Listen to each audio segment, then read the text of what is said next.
ঘরে যদি মাত্র দুটো কমলালেবু থাকে তাহলে ঝটপট করে বানিয়ে ফেলুন সফট স্পঞ্জি দারুণ সুস্বাদু অরেঞ্জ কেক।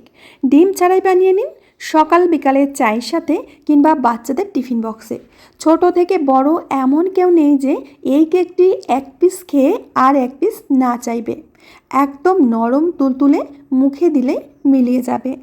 তাহলে আসুন আমরা কেকটা বানিয়ে ফেলি। সবার প্রথমে কেক বানানোর জন্য এখানে আমি নিয়েছি 4টি কমলালেবু। এখান থেকে আমি 3টি কমলালেবু ছাড়িয়ে নেব। এখন বাজারে যেদিকেই তাকাবেন সেদিকেই কমলালেবুর ছড়াছড়ি, দামটাও অনেক কম। বাজারে গেলে সপ্তাহে অন্তত একদিন কমলালেবু বাড়িতে সবারই আসে। আর এই কমলালেবু দিয়ে কেক বানানো যে এতটা সহজ সেটা না দেখলে বুঝতেই পারবেন না। তো একটা কমলালেবুর খোসা আমি ছাড়িয়ে নিয়েছি, আর এর থেকে যে দেখুন সুতো সুতো মতো আছে, এই সুতোগুলো এইভাবে ছাড়িয়ে নিতে হবে। তো বন্ধুরা, এখানে আমি 3টি কমলালেবু ছাড়িয়ে নিয়েছি। এবার একটা মিক্সিং জার নিয়েছি, এই জারের মধ্যে লেবুগুলো দিয়ে দেব। এই লেবু থেকে সম্পূর্ণ রসটা বের করতে হবে, এর জন্য মিক্সিং জারে দিয়ে আমরা একটু চালিয়ে নেব। এখন একটা ছাঁকনি দিয়ে লেবুর রসটাকে এইভাবে ছেঁকে নিতে হবে। বন্ধুরা, আশা করছি প্রতিদিনের মতো আজকের রেসিপিটা আপনাদের খুবই ভালো লাগবে। ভালো লাগলে লাইক কমেন্ট শেয়ার করবেন। চ্যানেলটিকে যদি এখনও না সাবস্ক্রাইব করে থাকেন অবশ্যই সাবস্ক্রাইব করে আমার এই ছোট্ট চ্যানেলের পাশে থাকবেন। তো বন্ধুরা, আপনারা দেখতেই পাচ্ছেন অনেকটাই কিন্তু খোসা এখানে বেরিয়েছে, এগুলো ফেলে দিতে হবে। এখন একটা কাপ মেপে দিয়ে দিচ্ছি চিনির গুঁড়ো। চিনি গুঁড়োটা দিলে আমাদের ব্যাটারটা খুব তাড়াতাড়ি রেডি হয়ে যাবে। এবার যে কাপ মেপে আমি চিনি গুঁড়োটা দিলাম সেই কাপেরই 1 কাপ টক দই দেব। আর দিয়ে দিচ্ছি ওই কাপেরই 3 ভাগের 1 ভাগ রিফাইন্ড অয়েল। সামান্য একটু লবণ দিয়ে দিলাম যাতে মিষ্টির ব্যালেন্সটা ঠিকঠাক থাকে। এবার সমস্ত কিছু ভালো করে মিশিয়ে ফেটিয়ে নিতে হবে। যত ভালো করে ফেটাবেন ততই কিন্তু কেকটা নরম তুলতুলে আর স্পঞ্জি হবে। খুব ভালো করে আমি মিশিয়ে নিয়েছি। এখন শুকনো উপকরণগুলো চেলে নেব। ওই একই কাপ মেপে নিয়ে নেব ময়দা। প্রথমে 1 কাপ ময়দা নিয়ে একটু চেলে কমিয়ে নেব, কারণ ছাঁকনিটা অনেকটাই ছোট। এখানে আরও 1 কাপ ময়দা দিচ্ছি, মোট আমি 2 কাপ ময়দা দিলাম। আর সাথেই দিয়ে দেব 2 প্যাকেট গুঁড়ো দুধ। 10 টাকা দামের 2 প্যাকেট গুঁড়ো দুধ দিয়ে দিলাম, এতে করে কেকটা খেতে ভীষণ সুস্বাদু হয়। দিয়ে দেবো 1/2 চামচ মতো বেকিং পাউডার আর 4 ভাগের 1 ভাগ বেকিং সোডা। সমস্ত কিছু একসাথে চেলে নেব। আজকের কেকটা আমি কিন্তু বেশি ফুলকো করব না, এর জন্য বেকিং পাউডারটা একটু কমিয়ে দিয়েছি। আপনারা যদি কেকটা একটু বেশি ফোলাতে চান তাহলে 1/2 চামচের জায়গায় 1 চামচ বেকিং পাউডার দেবেন। এবার খুব ভালো করে মিশিয়ে নেব। অনেকেই ময়দার কেকটা খেতে চায় না, তো এখানে আপনারা ময়দার বদলে আটার ব্যবহার করতে পারেন, বা সুজি মিক্সিং জারে দিয়ে ভালো করে পাউডার করে নিয়ে সেটা দিয়েও কেকটা বানাতে পারেন। তো আমি খুব ভালো করে ব্যাটারটাকে এইভাবে মিশিয়ে নিয়েছি। এখানে কেকের মধ্যে দেওয়ার জন্য আমি কিছুটা কাজু কিশমিশ আর টুটি ফুটি রেখেছি। এতে 1 চামচ ময়দা দিয়ে খুব ভালো করে ময়দাটা মাখিয়ে নেব, যাতে করে কেকের তলায় টুটি ফুটিগুলো বসে না যায়।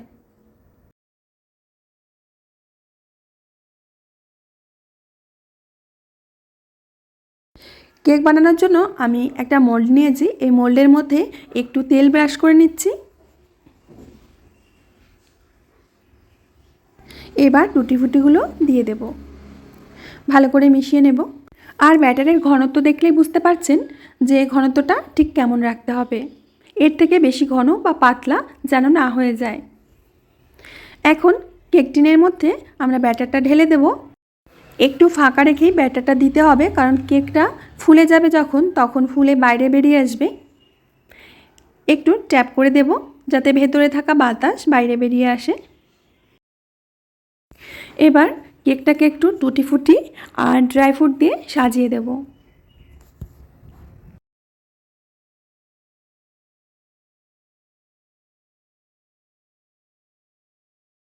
কেকটা বেক করার জন্য রেডি হয়ে গেছে।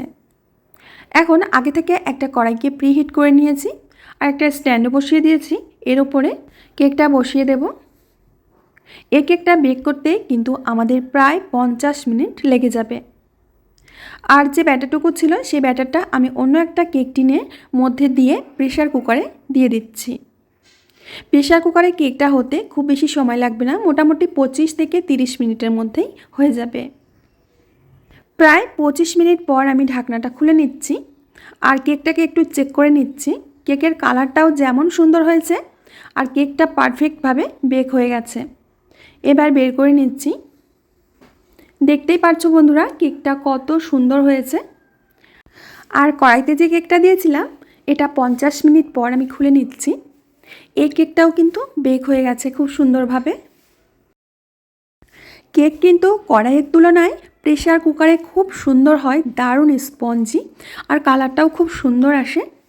তো একসাথে সব কেকগুলো আমি বানিয়ে তোমাদের সামনে দেখাচ্ছি।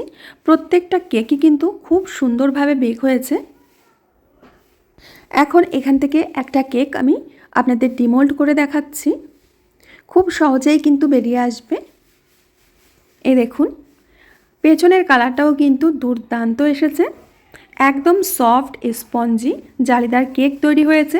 কেউ দেখে বা খেয়ে বুঝতেই পারবে না যে এটা বাড়িতে বানানো হয়েছে। এখন কড়াইতে যে কেকটা তৈরি করেছি সেখান থেকে একটা কেক আমি ডিমোল্ড করে দেখাচ্ছি।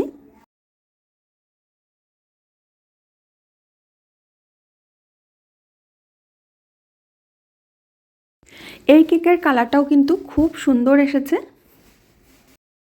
তো বন্ধুরা বাড়িতে যদি দুটি কমলালেবু থাকে তাহলে ঝটপট বানিয়ে নিতে পারো এই অরেঞ্জ কেক।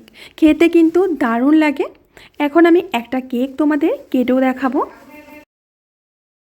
বাড়িতে যখন আমি এই অরেঞ্জ কেকটা বানিয়েছিলাম সবাই কিন্তু একেবারে চেয়ে চেয়ে খেয়েছিল।